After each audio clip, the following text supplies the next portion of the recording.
Le Grand Matin Sud Radio, 7h, 8h30, Patrick Roger. Il est 7h42, l'édito politique comme chaque mercredi, c'est avec Françoise Degois. Bonjour Françoise. Bonjour Patrick. Les agriculteurs ne lâchent pas les nouvelles réunions, là on vient d'en parler à l'instant. Les cheminots non plus, avec un week-end de grève qui s'annonce.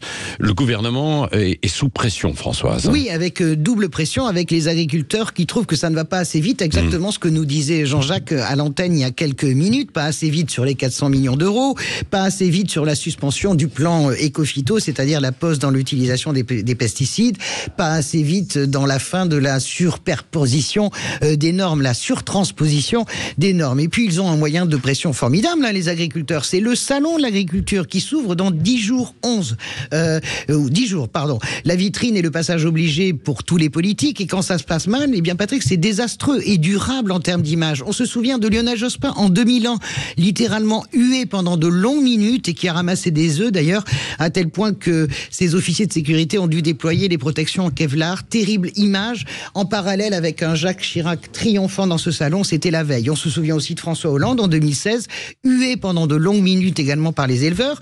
On se souvient aussi du casse-toi pauvre con, l'altercation en 2008 entre Nicolas Sarkozy et un visiteur. Bref, le salon, ça passe ou ça casse, et Emmanuel Macron et Gabriel Attal sont tellement sourcilleux sur leur image qu'il est inimaginable pour eux de rater cette séquence. Pression aussi, car c'est bien de négocier avec les grands syndicats, FNSEA, Coordination Rurale, Confédération Paysanne, mais on rappelle quand même que 40% des agriculteurs ne sont pas syndiqués et que beaucoup ne sont absolument pas satisfaits de la sortie de crise. Pression aussi à la SNCF, vous le disiez, avec ce que la direction redoute le plus, Patrick, on le sait, c'est la grève des contrôleurs.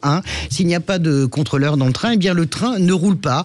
On se prépare donc à vivre un week-end noir, 70 à 80% de prévision de grève, et là encore, comme pour les agriculteurs, je le répète, les syndicats n'ont pas pris le gouvernement en traître, ils alertent depuis novembre. Oui, c'est ça. Et tout cela dans un contexte politique très compliqué. Oui, car malgré le remaniement, le coup de com' Attal et Dati, rien n'y fait, malgré les unes glamour de Paris Match, eh bien la fièvre Rassemblement National ne redescend toujours pas.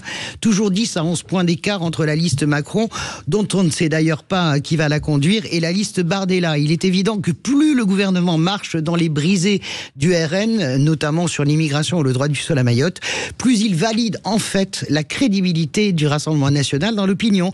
Il est d'ailleurs étonnant que des gens aussi aguerris politiquement ne le comprennent pas. Grand écart donc dans les sondages et aucun levier pour le moment à l'horizon pour redresser la barre, d'autant que la vie chère est encore et toujours la principale préoccupation des Français, et le durcissement des règles du chômage à venir, alors que vous le savez Patrick, depuis hier le chômage remonte doucement, eh bien ce durcissement des règles, ce sentiment finalement qu'on fait la chasse aux précaires, ce sera forcément un carburant supplémentaire dans le moteur Rassemblement National. Merci à vous Françoise Degois.